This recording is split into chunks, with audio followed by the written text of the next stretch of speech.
Hello everyone, I'm Andy Pruitt, Director of Communications with Charleston County School District, and thanks for watching our newest Stories of CCSD feature. In this installment, we are going to take you to St. John's High School, where the school resource officer and teachers have created an opportunity to break down barriers and stereotypes between local law enforcement and the community.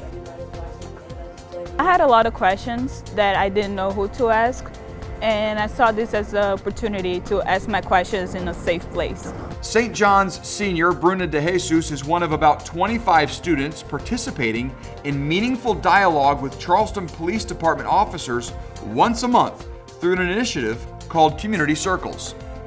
We talked about police brutality, we talked about the policies, we talked about how the police officers feel about what's going on in the world, how the society is viewing them.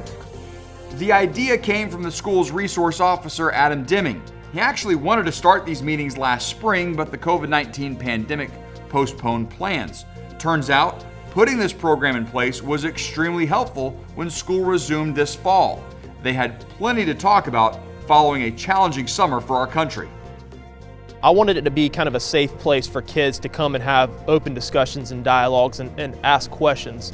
Not just to me, because they see me every single day and hopefully they feel comfortable with me, but to bring other officers that have different backgrounds, some that are from the Charleston area, some that have had negative experiences with law enforcement, even being police officers themselves. They definitely want to know some of the inner workings of it. They want to know our responses, our reactions, and how we felt about it as people. A lot of policemen probably wouldn't take that stand to be put out in the front, but they took that stand to put out in the front to hear what we have to say and respond back, whether what I said is something they don't like or what they said is something I don't like. Not only are students like Swarkina Fogi becoming more comfortable in the setting, but their communication skills are growing, especially when it comes to having thoughtful, respectful conversations on difficult topics. I would say how I feel and they would give me responses that I didn't really think of in a way, but it helps you expand your mind instead of you just thinking this is what it is. And for student body, it has definitely helped a lot of students get out there and say what they have to say and make them feel like it is important, because it is important. I think what you've seen with the kids that we have assembled is there's nothing they can't do. They are not in fear like a lot of adults are about talking about race, talking about privilege. They get it and they're comfortable talking about it. The discussions have led to knowledge, which leads to confidence and accountability. I'm still a child in society's eyes, but I matter. My voice matters. It is not just, me going to school and answering the question what the teacher gives me. It's questions I come up with myself. We're kind of flies on the wall that are able to push the conversation a little bit further and kind of play devil's advocate, but that kids realize that social media is not where they need to get all of their news from. They know if, just like hypothetically, if you're driving and a police officer stops you, they know what they should and shouldn't do, or they know what their rights are, and just having knowledge makes you feel safe in general. You can approach a police officer. We are people. And also, you don't have to think about, is he gonna hurt me? Is he gonna be the guy that doesn't allow me to go home tonight?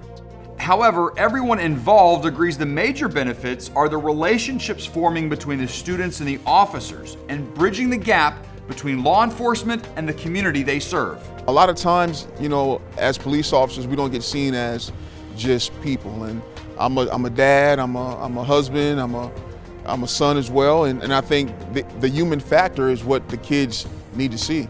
We are creating people to go back into the community and give back and to create change. And it's the change that the kids want. We're creating a space to grow and develop these future leaders. When you sit and you talk to them and you put them on the spot, it doesn't give them a safe space to hide. They have to say what's right or what's not right. And a lot of students will see the true colors of them, so they won't sit there and go off a video that they saw in 2016. That really helped us have a connection, mainly with the officer that stays in school every day. I know that if I had a problem, I could just go to him and talk to him.